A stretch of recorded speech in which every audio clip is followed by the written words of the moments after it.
थोड़ा बहुत डर था पेपरों को लेके, आपके दिन भी उतरा है। अच्छा, अब पहली चीज़ ये है कि आप लोगों को कुछ पेरेंट्स ने कहा था कि मसाइल ये है कि उन्हें यही नहीं पता कि हम जब बोर्ड के अपना हमारा सेंटर बनेगा तो सेंटर में जाके हम क्या करेंगे, कैसे जाएंगे, क्या ढूंढेंगे, ये नहीं पता हमें, हम कौन होंगे। बेटा वहाँ पर सब लोग जाएंगे, सब पहले आप नहीं चलाएंगे।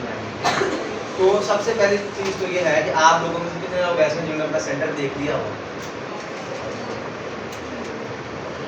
जिन लोगों ने अपना सेंटर नहीं देखा ना, वो लोग बहुत ख्वार हो।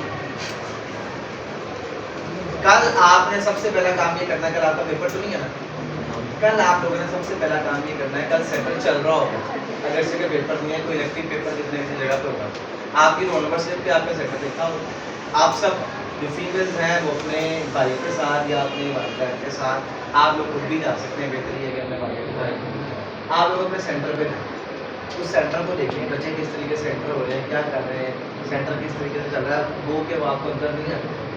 अगर 8 बजे पेपर शुरू होता है तो आपको 7 बजे करीब करना पड़ेगा, अगर आप अंदर से लिखना चाहते हैं। सुपरिटेंडेंट ने क्या किया होगा, जैसे ही आप सेंटर के अंदर दाखिल होंगे वहाँ पे बड़ा क्लियर कट लिखा होगा, इशारे लगे होंगे इस जगह पे सेंटर। कई जगह पर एक सेंटर भी चल रहे होते हैं, ठीक है। अमूमन होगा ये है कि गेट के ऊपर ही, स्कूल गेट के ऊपर ही, स्कूल गेट के अंदर दाखिल होते साथ ही दीवार पर रोल नंबर की लिस्ट लगी हुई है। इस रोल नंबर से लेकर इस रोल नंबर तक जो है वो फलां कमरे में, इस रोल नंबर से लेकर इस रोल नंबर तक फलां कमरे में, इस रोल नंबर से लेकर इस रोल नंबर तक फलां कमरे में। पहली चीज़ ये है कि आपको अपना रोल नंबर जुबानी याद होना चाहिए, अदद में भी और हिस्सों में भी। अगर किसी का रोल नंबर जो है वो हिस्सों में उसको याद है, अदद में याद नहीं तो भी उसको सकता है। यदि आपको फौरी तौर पर याद हो कि मेरा रोल नंबर जो है वो 5,98,382, ठीक है। आप फौरी तौर पर जैसे सेंटर के अंदर एंटर होंगे, इसके ऊपर से वहाँ पर क्यों याद होना ज़रूरी है कि वहाँ पर जब आप जाएंगे रश लगा होगा, लोग देखना चाह रहे होंगे कि कहाँ, पहले दिन तो बहुत ज़्यादा रश होगा क्योंकि किसी को नहीं पता होगा। अगर इंसान को पता चल जाएगा मेरा इस जगह पर जगह है या कमरा, जब तक कि सीटिंग प्लान चेंज नहीं करता सुपर, अमूमन चेंज नहीं करते सीटिंग प्लान को, लेकिन रोज़ देखना इसलिए ज़रूरी है कि सुपरिटेंडेंट की मर्जी होती है, वो सीटिंग प्लान चेंज भी कर सकता है, उसकी मर्जी, आपका स्वाब भी इख्तियार है, अमूमन वो चेंज नहीं करेंगे, ठीक है। तो सबसे पहली चीज़, अगर आप वहाँ पर पहले दिन जाएंगे तो आपको रोल नंबर याद नहीं होगा, तो आप जनाब जुमैती देखेंगे मैं आपको रोल नंबर से निकालूँ और उससे मैं मैच करूँ कहाँ पे। जितनी देर में आप रोल नंबर से निकालने की कोशिश कर रही होंगी, आपको 2-3 दिक्कत लगती होंगी, या बॉयज़ है तो 2-3 दिक्कत लगती होंगी, तो आप 2 हो सकता है यहाँ पे चले जाएँ या यहाँ पे चले जाएँ और हाथ से ज्योमेट्री भी छूट जाए, उसमें जो आपने मार्कर वगैरह डाले होंगे वो नीचे गिर जाए, उसको समेटने में आपका एनर्जी सर्व हो, ठीक है। तो बेहतर ये है कि आप बड़े कॉन्फिडेंस के साथ जाएँ, आपको कोई चीज़ देखने की जरूरत ना पड़े। आपको पता हो कि पहला रोल नंबर जो है वो 5,98,211 से शुरू हो रहा है, 220 पे ख़त्म हो रहा है, अगला 221 से शुरू हो रहा है और 222 पे या 85 पे या 86 पे ख़त्म हो रहा है। आप उस टाइम को स्लो को देखिए, उस कमरा नंबर को नोट कर लेंगे।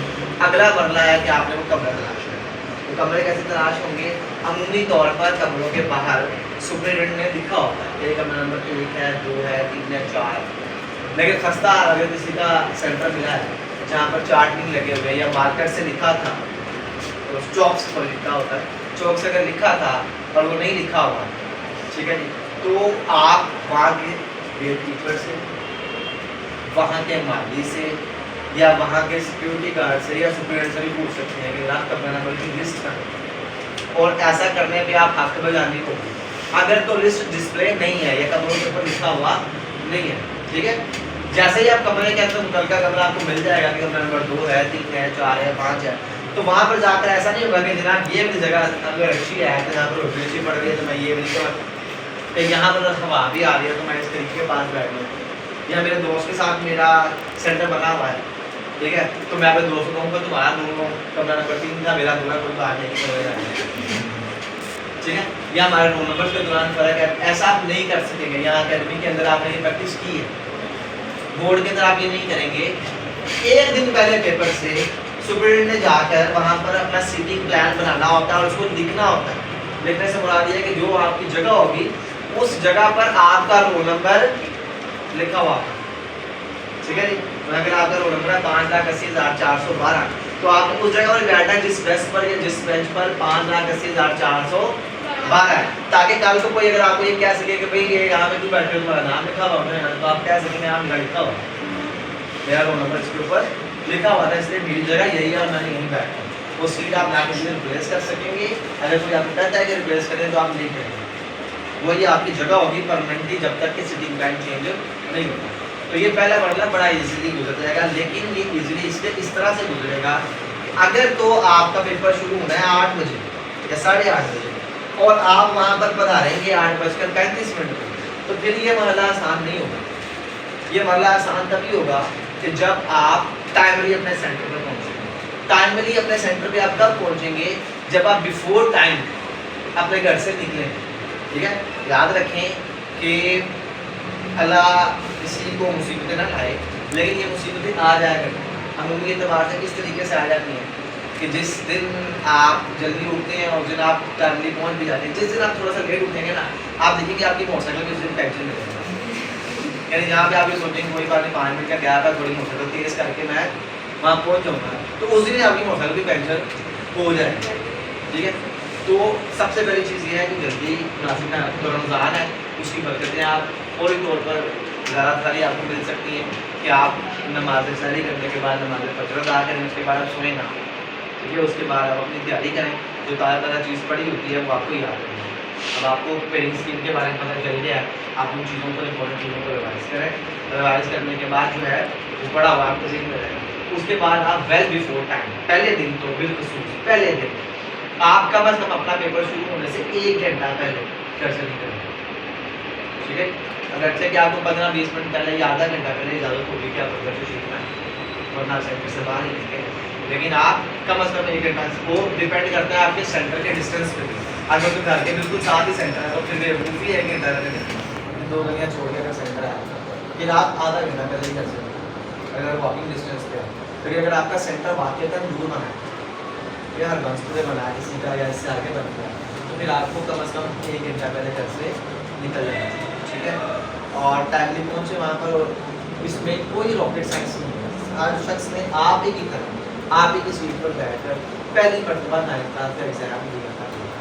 ठीक है, आपको तो गाइड करने वाले भी बहुत सारे लोग मिले हैं, बहुत सारे बच्चे ऐसे भी थे तो उनके दौर पर तो गाइड करने वाले लोग नहीं, तो खुद से अपने कहीं वहाँ पर गए, बहुत सारे वहाँ पर गए। तो इसमें कोई मजायका नहीं है, आपने डरना और घबराने वाली कोई बात नहीं। ठीक है, आंटी का वाला कि आप कोई चीज़ गलत नहीं करते।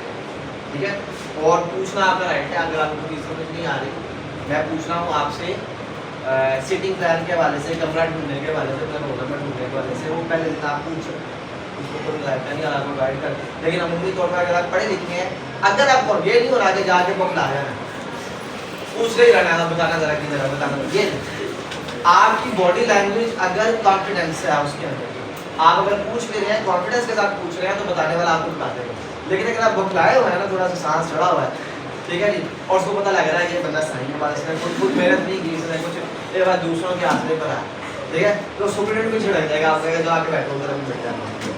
ठीक है, तो पहले आपने कॉन्फिडेंस के साथ खुद देखना है, चीज़ों को तलाश करना है, एक्सप्लोर करना है। पहले जाने का मकसद भी आपका सेंटर में यही है कि आप चीज़ों को एक्सप्लोर कर सकें, आप देख सकें कि भाई ये वाली लिस्ट यहाँ पे लगी हुई है। अगर मैंने आपको कहा है कि कल आप चले जाएँ, तो उसकी बुनियादी वजह ये है कि आप उस टाइम पे जाएँ जब पेपर या तो शुरू होने वाला है या ख़त्म होने वाला, अपना सेंटर देखने के लिए चले जाएँ। उसमें ये है कि आप बच्चों से पूछ सकें, एक्सपीरियंस शेयर कर सकें, क्या बताएं कि रोल नंबर लगे हुए हैं, किस जगह पे लगे हुए हैं, क्लास की स्क्रीन है, कमरे कहाँ पर है। ठीक है, तो वो आपको पता चल जाएगा इतने कमरे हैं, इसका स्ट्रक्चर ये है, और आपको आसानी हो जाएगी एक दिन पहले जाने से आपको कॉन्फिडेंस मिल जाएगा। बात समझ में आ गई? इसके अलावा कोई क्वेश्चन, कोई क्यूरी है आपको बताएं।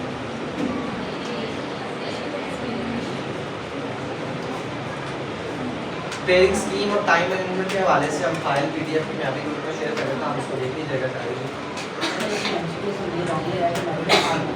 नहीं, नेगेटिव मार्किंग नहीं होगी। याद रखें कि आपके जो एमसीक्यूज की बबल शीट है ना, ये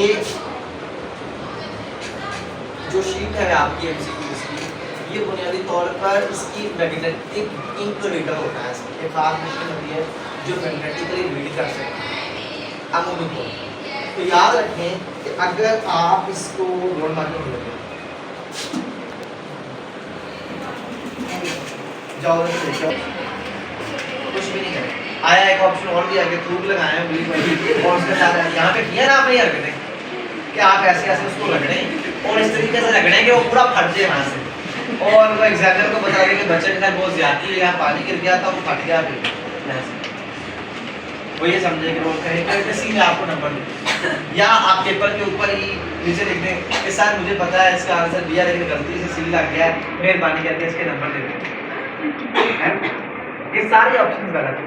देखिए कि अगर आपने किसी बबल को फिल कर दिया है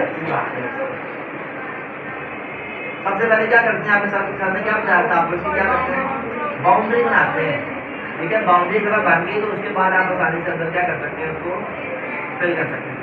अच्छा आपने इसको फिल कर दिया आंसर ये नहीं था इससे अगले ऑप्शन अब होता क्या है कि मशीन जो है वो मैग्नेटिक इंक को चेक करती है पता लगाती है किस जगह पर इंक के निशान आते हैं फिल करके पूरी हो जाएगी।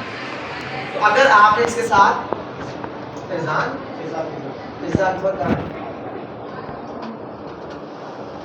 अगर आपने इस तरह से कर दिया कि नहीं ये गलत है और ये वाला जो आंसर है ठीक है तो ये गलत तो हो जाएगा ठीक है लेकिन ये बैड एक्सप्रेशन भी छोड़ जाएगा आपके एग्जामिनर के वो ये मान लेगा कि आप सीक्रेट नहीं आए और आपने ये ब्लेंडर कर दिया गलती हो जाना तो एक छोटी बात है गलती तो सबसे हो जाती है लेकिन गलती बराए गलती ये गलती की उसके ऊपर मैंने कौन गलती करके ब्लेंडर कर दिया क्योंकि क्लियरली मेंशन किया ऊपर कि आपने ये हरकतें नहीं करनी तो इससे क्या होगा नंबर तो आपको नहीं मिल सकते लेकिन इससे आपके अगले नंबर काट जाएंगे कैसे कटेंगे एग्जामिनर का एक माइंड सेट हो जाएगा कि जनाब ये जो बच्चा है ना इसको चीजें नहीं आती देख लें कि इससे क्या होगा एक इम्पैक्ट जनरेट होगा और वो इम्पैक्ट बुनियादी तौर पर आपके पेपर पर नेगेटिव असर डालेगा। आपका एग्जामिनर याद रखें पेपर में नंबर लेने का एक ट्रिक ये भी है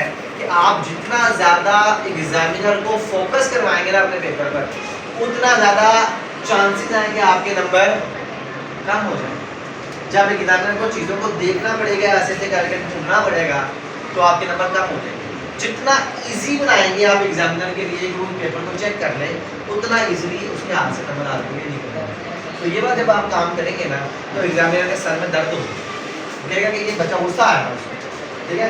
तो अगर गलत हो गया आपसे कोई आंसर तो उसका बेस्ट जो आप कर सकते हैं वो ये है कि उसको एज इट इज बनाएं और अगले पेपर पर फोकस करें। बात समझ में आ गई ये काम कोई नहीं करता ठीक है। तो बहरहाल जी आपका ये सेशन आज हम यहीं पे एंड कर रहे हो होपफुली ये सेशन जो है वो आपके लिए सूझबूझ होगा। मेरी सारी नेक तमन्नाएं और मेरी दुआएं आपके